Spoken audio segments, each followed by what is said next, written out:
Hey everyone, Bank of Bricks here. Welcome back to another episode of LEGO Dream Theme, the series where I discuss and design LEGO themes that I want LEGO to make. These can be TV shows, movies, or any other form of media. In today's episode, we will be talking about Mortal Kombat.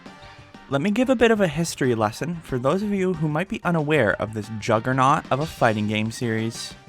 The original Mortal Kombat released in arcades in 1992 to immediate success, so much so that Mortal Kombat 2 released just 1 year later in 1993.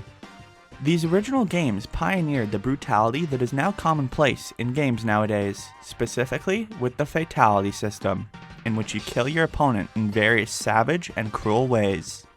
3 more games were released between 1995 and 1996, these being Mortal Kombat 3, Ultimate Mortal Kombat 3, and Mortal Kombat Trilogy, the latter 2 being enhanced versions of MK3. These would be the last games released in what is now called the 2D era of MK's history. All future installments would ditch the digitized actors in favor of 3D models. This has continued all the way up until today, with the upcoming Mortal Kombat 1, which is actually the 12th game in the mainline series. This video will be covering Mortal Kombat's 2D games, being MK1, 2, and 3. Before I showcase my sets, let me first discuss how I actually design them. I use a free program called stud.io, or Studio. This program is similar to other 3D modeling software you may have seen, but is much easier to operate.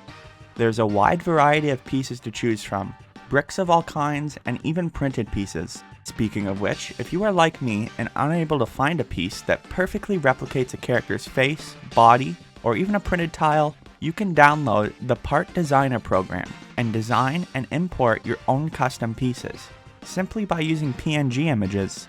Once you've finished your build, you can use Studio's rendering system to create images just like this. The program is even linked up to Bricklink, so you could buy all the parts you used in your custom creation and build it with real pieces. I'm not sponsored by this program, I just love using it and think it's a great way to build. As you know, LEGO is quite an expensive hobby, and it's wonderful there is a pretty accessible program that is free for all to use. Now, let us jump right into Mortal Kombat 1.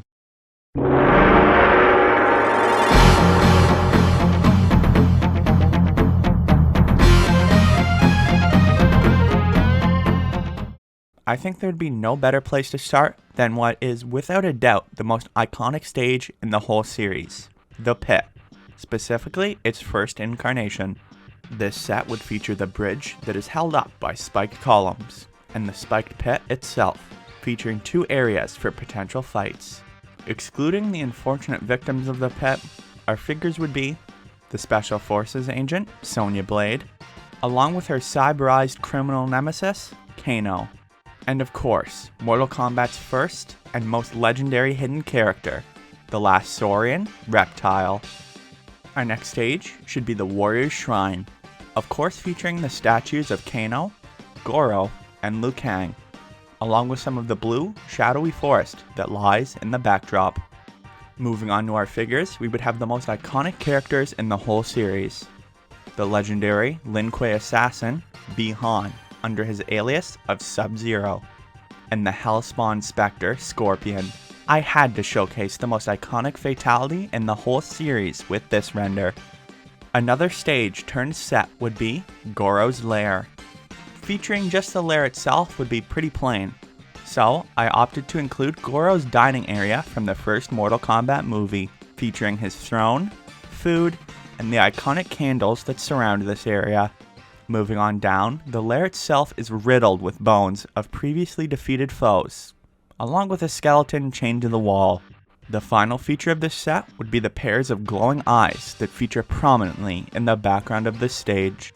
Figures in this set would be the sunglasses donning superstar, Johnny Cage, along with the undefeated champion of the last 9 Mortal Kombat tournaments, and prince of the four-armed Shokan, Goro. The first Mortal Kombat's final set should be the Courtyard, featuring the many monks that appear in the stage's background, along with the masked guards in front of them. Finally, in the background would be Shang Tsung's throne, flanked on both sides by golden dragon statues. Our final fighters would be the Thunder God and Protector of Earthrealm, Raiden, the Shaolin Monk, Liu Kang, and the evil sorcerer himself, Shang Tsung. I think I was able to pick the best of the original MK's stages to turn into sets. Now, let us continue right on to Mortal Kombat 2.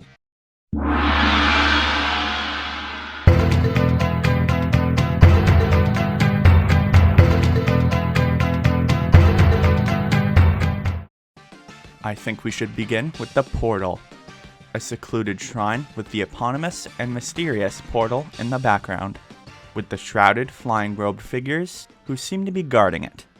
The set should feature a roof section of the shrine, and the floating platforms that lead towards the portal itself.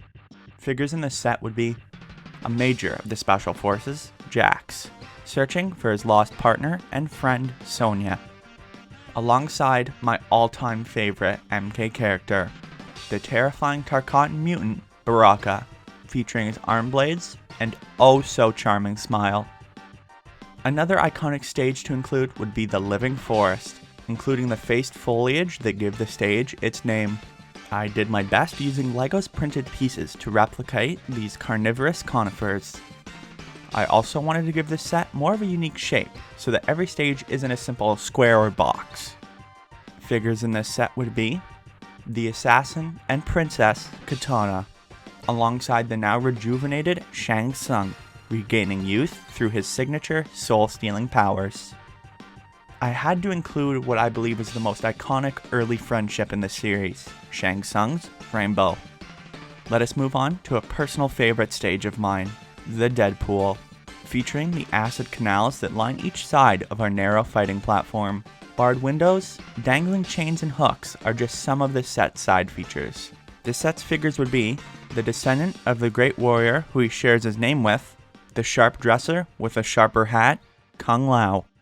Another one of Mortal Kombat's infamous recolors would join him, the cloned half-Tarkatan and sister of Kitana, Mileena.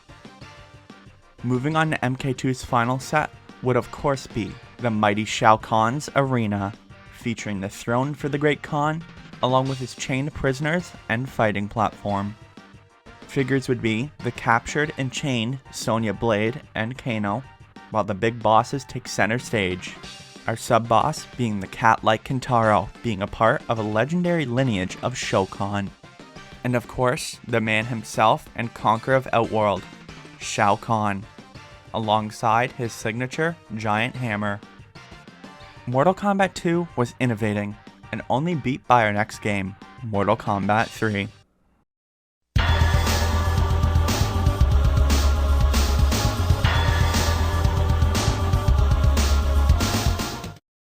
Let us begin with the sandy and simple Jade's Desert, of course featuring a sand dune and ruined columns from the unknown past. Our smallest set still features some big names. Jade herself, friend to Kitana and fellow Edenian, hoping to free her realm from the evil Shao Kahn. Former queen of Edenia, Sindel, raised from her death after 10,000 years to be used as a brainwashed evil puppet of Shao Kahn. And our background character would be the buried Cyrax, which leads us perfectly onto our next set. The temple prominently features the iconic MK Dragon insignia, beautifully in stained glass, surrounded by fiery columns, candles, and a patterned floor. Our figures would be the previously mentioned Cyrax, a member of the Lin Kuei who was forcefully turned into a cyborg. His red-clad recolor is known as Sector. A willing participant of the Cyber Initiative, he fights his foes with flames. Our final figure would be Sub-Zero, but unlike before, this Sub-Zero is Kuai Liang, brother to the original deceased Sub-Zero who must fend off his cyberized brothers in an attempt to keep his humanity from the clan he betrayed. Our next set should be the Soul Chamber, with its spiky surroundings and stone faces that line the background of this stage. The evil green glow from the stone skull that lies in the center is what made me choose to design this set, as I love Mortal Kombat's concept of soul spirals and soul nados. Figures in this set would be the Enigma and collection of defeated Outworlder souls, Ermac, alongside one of Earthrealm's mightiest warriors, Nightwolf, equipped with his axe clad in green energy. In this render, I wanted to replicate the famed energy beam fatality that would later become integral to Mortal Kombat's plot. Now, moving on to the street and subway, another combined set featuring a lamppost and trash-riddled streets up top, and the rail line, red lights, bench, and sign down below. Figures in this set should include the water-powered, purple-clad Adenian ninja, Rain, alongside the pig-faced protector, Striker, equipped with his baton. The next figure would be Cyber Smoke, the third of MK's iconic cyborg trio, who tried to escape his transformation, who, as we can see, failed. This set's final figure would be the masked warrior, Cabal. Scarred and forced to use an artificial respirator, he would come equipped with his signature curved swords. The final set for MK3 would be another combination, featuring the interior of Shao Kahn's fortress with its spiked bridge and giant heads that rest in the background. Hidden below would be Noob Saibot's Dorphin, surrounded by candles with its glowing green pit, or portal, lying in the center. The figure for Noob would be almost completely black. Before he became a Wraith, this fighter was none other than Bi-Han, the original Sub-Zero. Our next figure would be Shiva, the Shokan and personal protector of Sindel. The final figure would be the natural enemy of the Shokans, the centaur and sub-boss of MK3, Motaro, with his horse-like lower body and metal laser-shooting scorpion tail, who I hope one day can be played in 3D while retaining his centaur body. Mortal Kombat 3 is the legendary send-off of the 2D era of MK games, and I did my best to pick its best stages. I've tried to include almost every new fighter in these sets in a place they'd fit in. Let me know what stages you think would make good sets in the comments. If you want me to continue making Mortal Kombat sets for the 3D Midway era and the Netherrealm era, also let me know. If you like this video, leave a like. And if you want to see more LEGO content in the future, subscribe. I'll see you next time.